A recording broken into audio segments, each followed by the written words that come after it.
GV Balita Express. GV Balita Express. Mga balitang kinalap ng buong puwersa ng GV 99.9 Batangas. GV Balita Express. GV Balita Express.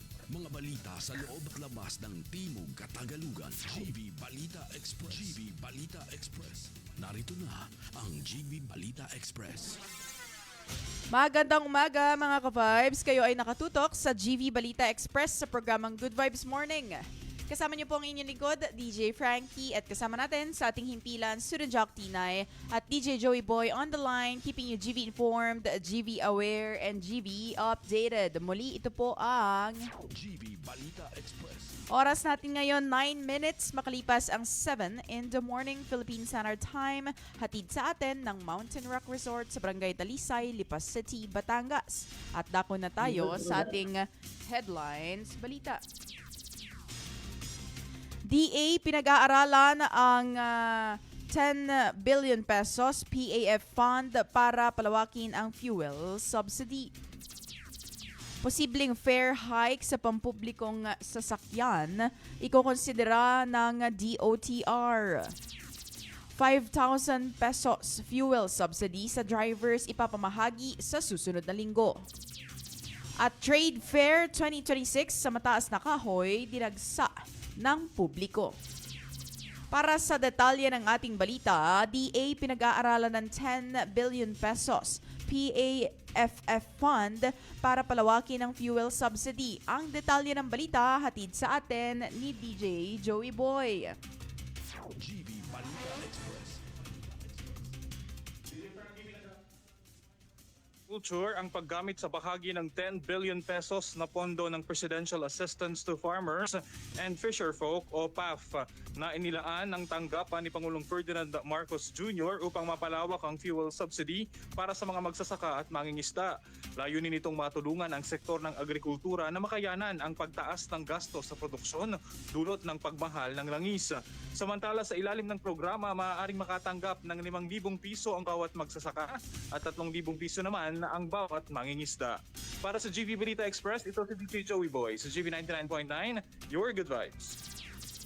At 5,000 pesos fuel subsidy sa drivers ipapamahagi na sa susunod na linggo. Ang detalye hatid sa atin ni Student Jock Tinay. Pasok. Iniutos ni Pangulong Ferdinand R. Marcos Jr. ang agarang pagbibigay ng 5,000 pesos fuel subsidy sa mga pampasaherong driver na naapektuhan ng pagtaas ng presyo ng langis dulot ng tensyon at kaguluhan sa Middle East. Ayon kay Senator Ralph Recto, nakipagpulong siya umano sa mga alkalde ng Metro Manila upang mapabilis ang implementasyon ng programa. Sa kasalukuyan, magsisimula ang distribusyon ng tulong sa susunod na linggo sa pangunguna ng Department of Social Welfare and Development at Department of Transportation. Para sa GV Balita Express, ito si SJ Tinay sa GV 99.9, Your Good Vibes. At posibleng fare hike sa pampublikong sasakyan, ikinokonsidera ng DOTR. Para sa karagdagang detalye ng balita. GV Balita Express. Posibleng magkaroon ng pagtaas sa pamasahe sa pampublikong sasakyan kasunod ng patuloy na pagmahal ng langis. Ayon sa kalihim ng Department of Transportation, Giovanni Lopez, ang pagtaas umano ng presyo ay kaugnay sa umiiting na tensyon sa Middle East. Gayunman, nilinaw niya ring hindi pa pinala ang halaga ng dagdag pasahe dahil muling sinusuri ang mga nakabinbing petisyon sa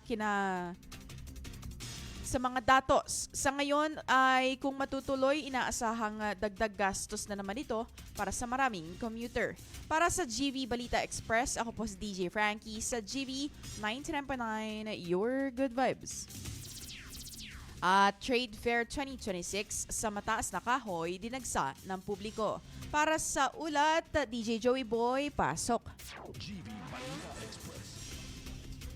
DJ Frankie, dinagsangan ng publiko kahapon, araw ng Huwebes sa Marso 12 sa mataas na kahoy, Batangas, ang Sinsay Trade Fair 2026 na may temang sama-samang iangat ang negosyong sinusulong at yayabong.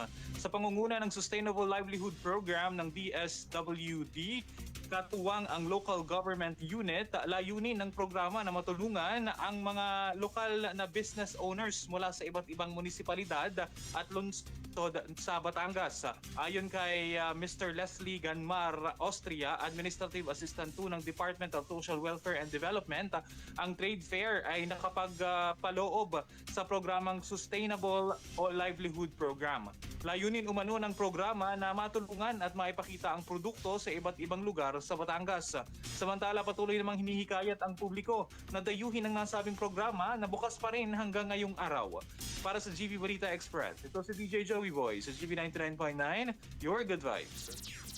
Lalaki patay matapos masagasaan ng motorsiklo sa Taytay, Rizal. Ang detalye ng balita, ulat ni Surenjak Tinay. Nasawi ang isang lalaki matapos siyang mabangga ng isang motorsiklo habang tumatawid sa pedestrian lane sa Ortigas Avenue Extension sa Barangay San Isidro, Taytay, Rizal. Batay sa ulat ng Taytay Police, patungo umano sa Kaytikling ang motorsiklong sangkot ng mangyari ang insidente at masalpok ang biktima na nooy tumatawid sa itinakdang tawiran.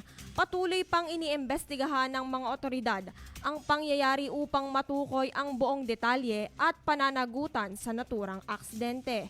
Para sa GV Balita Express, ito si SJ Tinay, si GV 99.9, Your Good Vibes. Food to Work program mas pinalakas sa Batangas City. Ang iba pang detalye ng balita, mas pinag-iiting ng pamahalaan lungsod ng Batangas ang pagpapatupad ng Food to Work program bilang bahagi ng kampanya para sa kalinisan at paghahanda sa sakuna. Layunin nitong hikayatin ang sama-samang pagkilos ng mga residente habang tinutugunan ang pangangailangan ng komunidad. Isinagawa kamakailan ang programa sa ilang purok ng Barangay Palocan, Kanluran at Barangay Palocan, Silangan sa pangunguna ng Batangas Disaster Risk Reduction and Management at sa tulong ng kawani ng CDRRMO.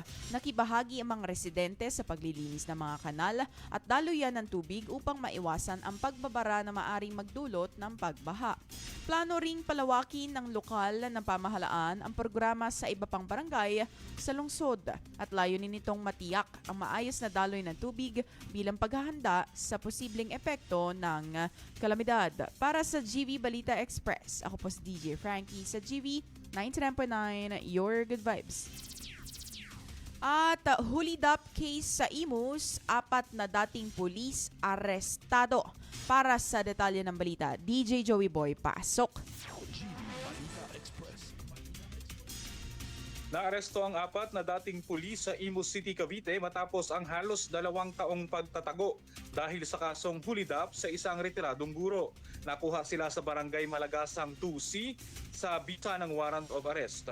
Ayon sa ulat, naganap ang insidente noong Agosto 2, 2023 nang pasukin at nakawan ang bahay ng biktima habang may kasabay na follow-up drug operation. Kinasuhan ang mga sospek ng robbery, planting of evidence, perjury, unlawful arrest at paglabag sa domicile.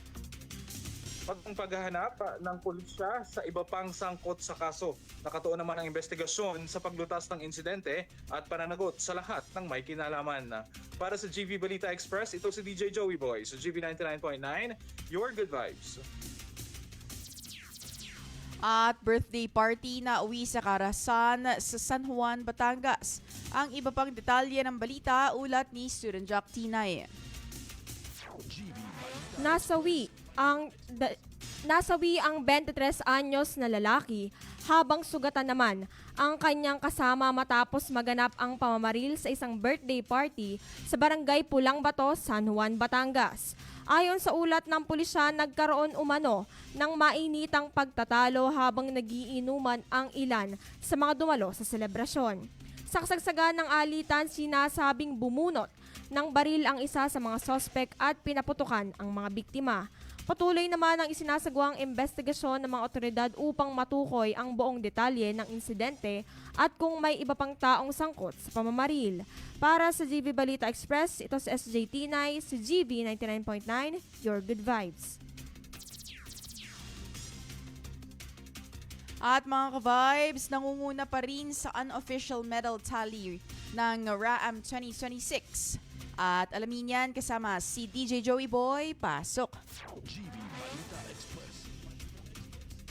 DJ Frankie, para sa ating RAAM 2026 update, nangunguna pa rin ang probinsya ng Rizal, sinundan ng Batangas, Santa Rosa City, Quezon at Imo City sa kasalukuyang talaan sa pangkalahatang ranggo sa regular sports ng Calabarzon habang nagpapatuloy ang iba't ibang laban sa palaro. Malaki ang papel ng mga gintong medalya sa pag-angat ng ranggo ng bawat lalawigan sa kabuuang standing. Gayunman, inaasahang maaari pang magbago ang posisyon ng mga koponan dahil marami pang event ang hindi pa natatapos. Patuloy namang inaabangan ng mga kalahok at taga-suporta ang susunod na update ng medal tally habang papalapit ang pagtatapos ng palaro. Patuloy namang hinihikayat ang mga atleta na ibigay ang kanilang pinakamahusay na performance upang madagdagan pa ang medalya ng kani-kanilang delegasyon. Mananatiling partial at hindi pa pinalang talaan hanggang matapos ang lahat ng nakatakdang sporting events ng RAAM 2026. Para sa GV Balita Express, ito si DJ Joey Boy sa GV 99.9, Your Good Vibes. At para sa ating weather update, bagyo, humina, init at ulan patuloy sa bansa. Para sa iba pang detalye, GV Balita Express. humina na bilang tropical depression at unti-unti nang lumayo sa Philippine Area of Responsibility ang bagyong Nuri. Huling namataan 1,415 kilometers silangan ng Eastern Visayas at patungo sa Hilagang Silangan. Dama pa ang epekto sa Surigao del Sur at Davao Oriental, ngunit inaasahang humihina ito sa susunod na oras. Umiiral pa rin ang amihan na nagdadala ng malamig na klima at pag-ulan sa ilang lugar. Posibleng umulan sa Ilocos Norte, Cagayan Valley, Aurora, Calabarzon, Mimaropa, Panay, Negros at Leyte. Magaan hanggang katamtamang ulan sa Zamboanga Peninsula, Northern Mindanao, Davao at Caraga. Mababa naman na ang tsansa sa Metro Manila. Ayon sa Heat Index Forecast ngayong March 13, mataas ang init sa Borongan, Zamboanga City, Davao, Cotabato, Coron, Dumangas, La Carlota, Dipolog, Musuan at San Jose, Puerto Princesa, Iloilo, General Santos at Butuan. Para sa GV Balita Express, ako po si DJ Frankie sa GV 99.9, Your Good Vibes. At yan ang kabuuan ng balita hatid sa atin ng Lipamedics Medical Center. You may follow them on their Facebook page, Lipamedics Medical Center, their Instagram at Lipamedics Medical Center, and you may check out their website, lipamedics.com. 7:21 a.m. on the clock, Philippine Standard Time. Today is March 13, 2026, araw ng Friday mga ka-vibes. Thank God it's Friday at manatiling nakatutok sa the most influential Good Vibes radio station. My name is DJ Frankie. Kasama natin sa himpilan, Sudajock Tinay, and on the line, DJ Joey Boy, keeping us GV informed, GV aware, and GV updated. Muli ito po ang GV 99.9, Your Good Vibes. GV Balita Express. GV Balita Express. Mga may init na bagong balita. Mga balitang dapat mong malaman ngayong umaga. GV Balita Express. GV Balita Express. Mga balitang kinalap ng buong puwersa ng GV 99.9 Batangas.